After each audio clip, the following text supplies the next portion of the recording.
Ladies and gentlemen, boys and girls, Mi40 Nation, Ben Pakulski coming back at you with another session of Q&A, pulling questions straight off my Facebook. I chose this one in particular, even though it wasn't next in line, and because it's from one of my most loyal Hypertrophy Max members and one of the most brilliant contributors to our forums.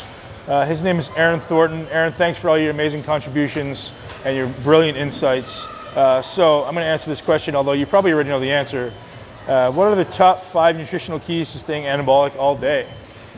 Great question. Great question. From my opinion, optimizing protein synthesis, obviously, is number one. So making sure you're taking in substantial amounts of ultimately leucine, but essentially protein, amino acids, every 2 to 3 hours. Making sure your body's constantly synthesizing protein. You're never too long in a state of catabolism. Catabolism can be beneficial at some point, I believe, to reestablish hormone levels, but just not for a long period of time. So if you're sleeping for 8 hours a night, that's great. That's your catabolic period. Let's get back on being anabolic throughout the entire day. For those of you that don't know, anabolism, catabolism is either on or off. Protein synthesis is a switch. So either it's all you're synthesizing protein or you're breaking down protein. There's no homeostasis. There's no balance of staying steady state.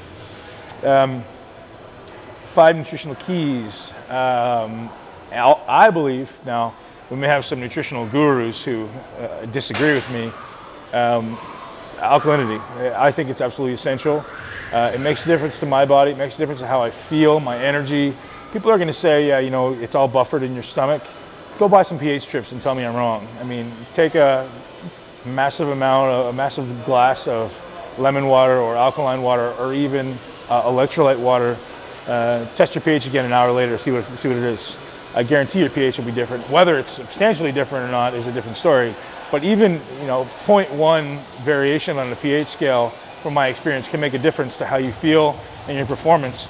Yes, your body does regulate your pH system very, very tightly, but even just wavering it a little bit in the positive, so slightly closer to 8, is going to help you to feel better, synthesize more protein, and recover faster. Additionally, keys to staying anabolic, I highly recommend supplementing with electrolytes. Electrolytes is a great way to stay hydrated, also a great way to stay alkaline.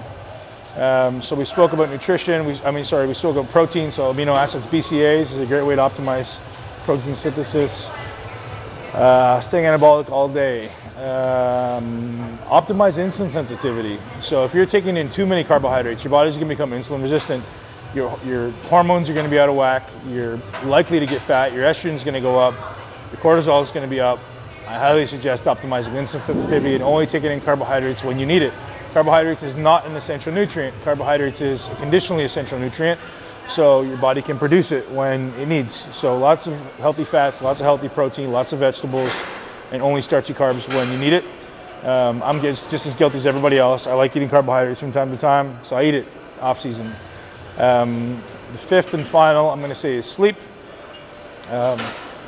If you're not sleeping, you're not growing. Sleep is that time for your nervous system to reset, your endocrine system to reset.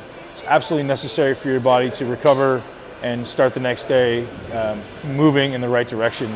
So if you're not sleeping, undisturbed sleep, you should look into appropriate methods of improving sleep, keeping your liver detoxed, etc. So thanks very much. Hope you guys enjoyed it. Mi40 Nation, you guys rock. Be back out.